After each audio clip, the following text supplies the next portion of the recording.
فیصل آباد ایک جج تھے، ان کو کہا جناب آپ نے یہ کیس جس طرح ہم نے کہا، وکیل نے کہا اس طرح کرنا، وہ نہیں مانا، وہ وکیل نے اس کو پھینٹی لگا دی۔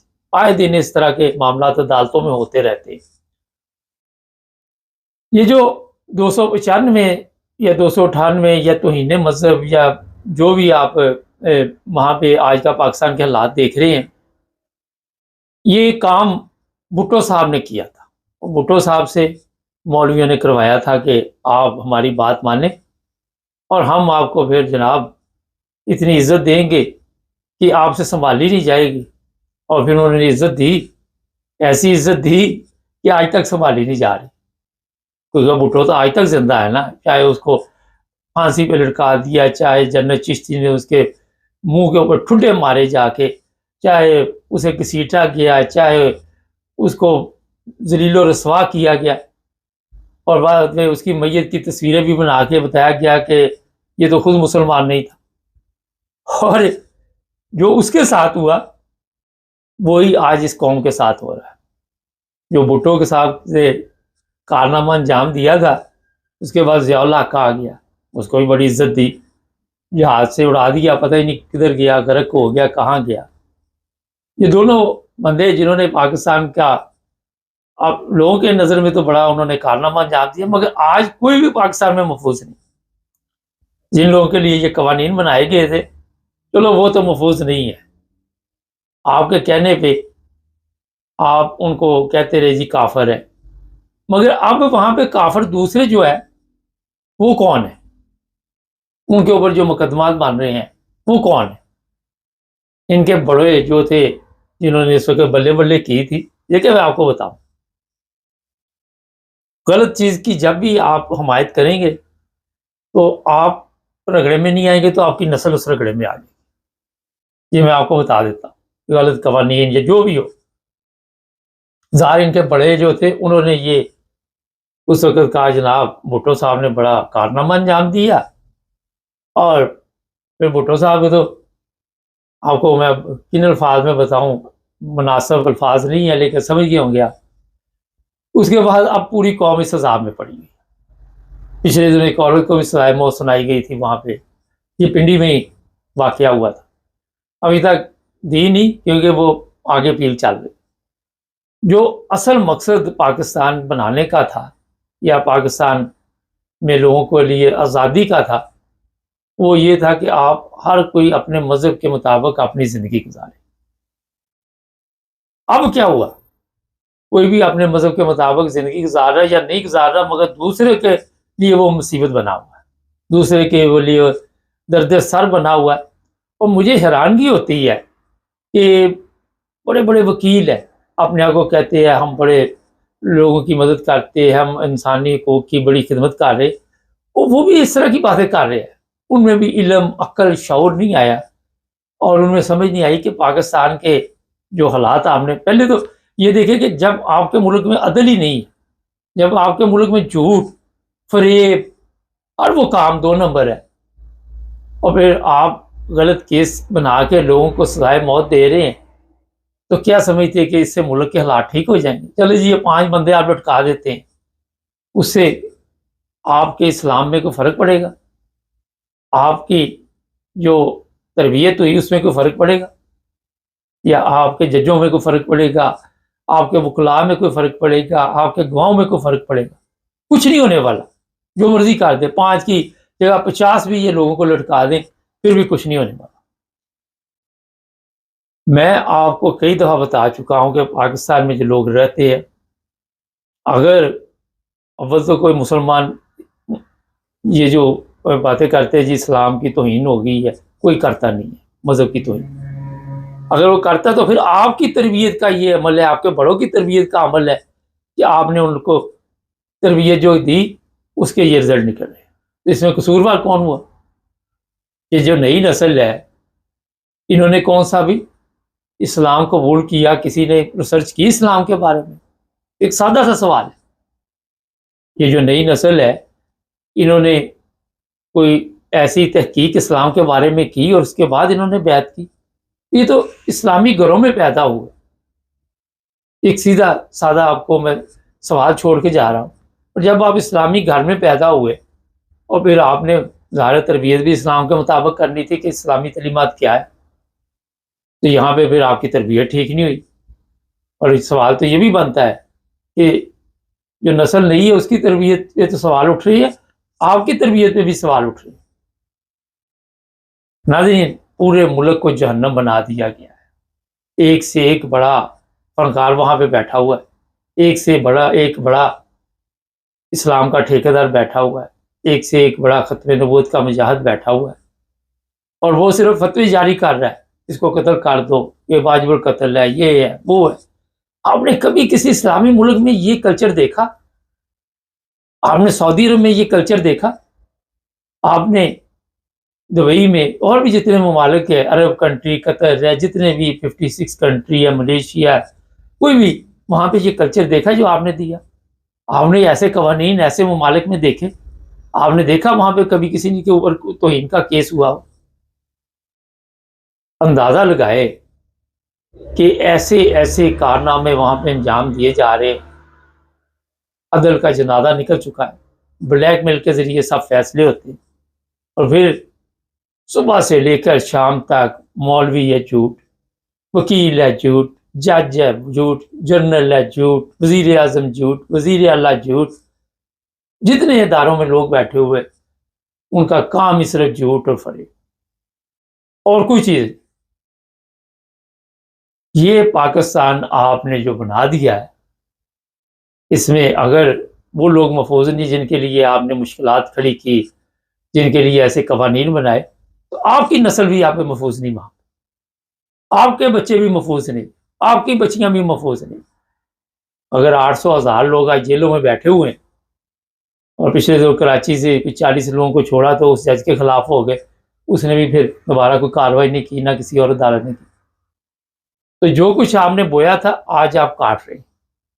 یہ سزائے موت 5 لوگوں کی نہیں ہے، ابھی آگے آگے دیکھیے کیا ہوتا ہے، کتنے لوگ اس رگڑے میں آئے، ذاتی دشمنی کی وجہ سے آئے۔ مذہب کی توہین وہ کرے نہ کرے، آپ نے کسی بڑے کی توہین کر دی، طاقتور کی کر دی، پھر بھی آپ کا کام ہو گیا۔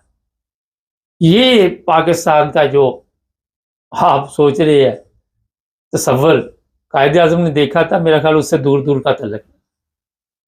تھوڑا سا پیچھے چلے جاتے 50 سال، 50 سال سے پہلے کوئی مذہب کی توہین نہیں ہو رہی تھی، کیونکہ قوانین بھی موجود نہیں تھے، لوگوں کو پتہ بھی نہیں تھا کہ اس کے میں بڑی پروفٹ کا، تجارت کا یہ بزنس ہے، اتنا بڑا اچھا ہے۔ 50 سال پہلے کے جو لوگ تھے وہ سب آپس میں ملتے تھے، اکٹھے رہتے تھے، کرائم کم تھے ان میں، وہ کسی کے دکھ سکھ میں شریک ہوتے تھے۔ وہ عقل کے اندر کوئی بھی قوم ہوتی ہے، یہ یورپین ہے، ان کو پتہ لگ جائے کہ ہمیں یہاں سے نقصان ہوا ہے، یہ انگلینڈ علیحدہ ہوا ہے یورپ سے، ان کو اس چیز کا احساس ہے، وہ اس پہ غور کر رہے ہیں کہ ہم کسی طرح واپس چلے جائیں، ہمارے سے یہ غلطی ہو۔ آپ نے دیکھا ایسٹ جرمنی ویسٹ جرمنی علیحدہ تھے، پھر روس کے ساتھ جو بھی معاہدے ہوئے پھر وہ جرمنی واپس آ گئی۔ ہماری سوچ یہ ہے کہ ہم نے واپس نہیں آنا، ہم نے جو غلطی کی اس پہ غلطی پہ غلطی، غلطی پہ غلطی، غلطی پہ غلطی کرتے جانا۔ آج آپ نے جو پاکستان بنا دیا وہ ایک جہنم کا منظر پیش کر رہا ہے۔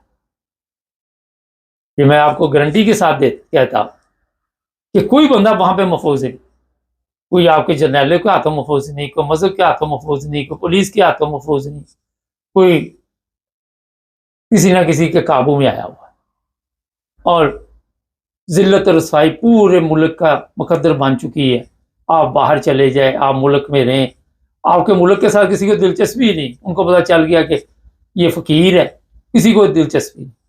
وہاں دلچسپی امریکہ کو بھی ہوگی یا دوسرے ممالک کو۔